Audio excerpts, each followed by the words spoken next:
啦，嚟到羅湖關口啦，今日去深圳希華愛康健醫院用眼連篩檢，睇下佢哋嘅服務好唔好先。非常之方便啊！喺羅湖關口咧，一出啊，行5分鐘就可以到噶啦。離遠睇啊，已經見到啊希華愛康健醫院嘅招牌喺度啦。咁我就慢慢行到去電梯附近呢，佢已經有個好清晰嘅指引啦。上一個小小嘅電梯1層就已經到達噶啦。如果你屋企有輪椅人士推住輪椅，佢都會有一個小斜路俾輪椅上落。今日係星期日，所以成個羅湖都係人山人海。當然星期日都係有開噶啦。話到快咧就嚟到門口啦，5分鐘嘅路程就到噶啦。咁佢除咗係眼電都有，影像科同埋口科、中醫都有噶。所以咧，除咗我嘅眼科之外咧，其他一科都可以兼顧到嘅。上去睇我嘅點樣先。希華愛康健醫院嘅招牌後面已經係電梯嘅位置噶啦，撳3樓就見到全新開業嘅希華愛康健醫院。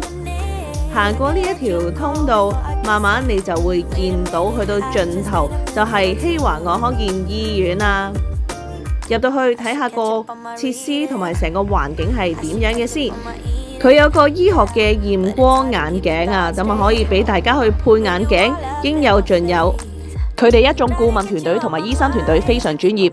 眼臉篩檢第一步就梗係要驗下眼睛啦，之後就好似平時配眼鏡驗眼一樣。睇前面個 mon 視光師非常之專業啊，雖然呢星期日人流都比較多，但係佢都會 check 到確保你嘅眼睛呢係睇到最清晰為止嘅，所以我都非常之放心。做埋最後一個 step 咁就搞掂噶啦。呢個就好似我哋平時睇嘅 spot 啦，睇下你自己分唔分辨到邊個清晰啲。相信近視小寶寶對於睇呢一個醫字都一啲都唔陌生噶啦。最後呢，就係睇下究竟紅色同綠色究竟邊邊清晰啲，當然係要平衡啦。